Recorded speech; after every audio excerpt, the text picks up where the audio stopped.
தவக்கால சிந்தனை. தவக்காலம் முதலாம் வாரம், வெள்ளிக்கிழமை. நீர் எம் குற்றங்களை மனதில் கொண்டிருந்தால் யார்தான் நிலைத்து நிற்க முடியும்? இயேசுவில் அன்பார்ந்தவர்களை, தவக்காலம் எங்களுக்கு பிறரோடு சமரசம் செய்து கொள்வதற்கு ஒரு வாய்ப்பை பெற்றுக் கொடுக்கிறது. இன்றைய நற்செய்தியிலே ஆண்டவர் சொல்லுகின்றார், உனது சகோதர சகோதரிகளோடு நீர் கோபம் கொண்டிருந்தால் நீர் எனக்கு செலுத்துகின்ற பழியை நான் ஏற்றுக்கொள்ள மாட்டேன்.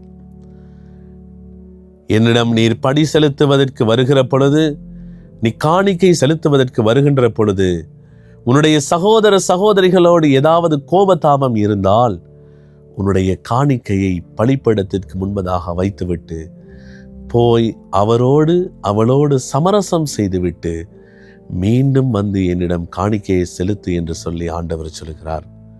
இயேசுவில் அன்பார்ந்தவர்களை, இந்த உலகத்தில் நாங்கள் வாழப்போவது ஒரு குறுகிய காலம். இந்த குறுகிய காலத்திலே நாங்கள் மற்றவர்களோடு கோபதாபத்தோடு, மற்றவர்களை பழிவாங்கும் எண்ணத்தோடு, மற்றவர்கள் மீது வைராக்கியம் கொண்டு வாழுகிற பொழுது நாங்கள் எதையுமே சாதிப்பதற்கு நாங்கள் முயற்சி எடுக்க மாட்டோம்.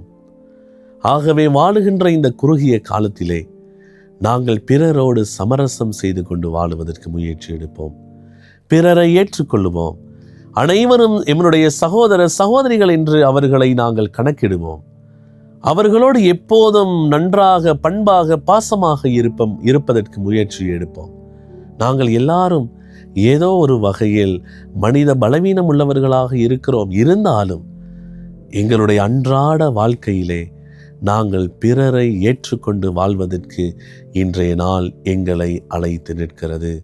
ஆகவே இந்த தவக்காலத்திலே நாங்கள் யாரோடாவது கோபமாக இருந்தால், அல்லது யாரோடாவது பேசாமல் இருந்தால், யாரோடாவது கோபதாபத்தோடு இருந்தால், இந்த தவக்காலம் நிறைவேறுவதற்கு முன்பதாக அவர்களோடு நாங்கள் சமரசம் செய்து கொண்டு அவர்களை ஏற்றுக்கொண்டு மன்னித்து வாழும் வரத்தை இந்த நாளிலே கேட்டு மன்றாடுவோமாக. ஆமென். தவக்கால சிந்தனை.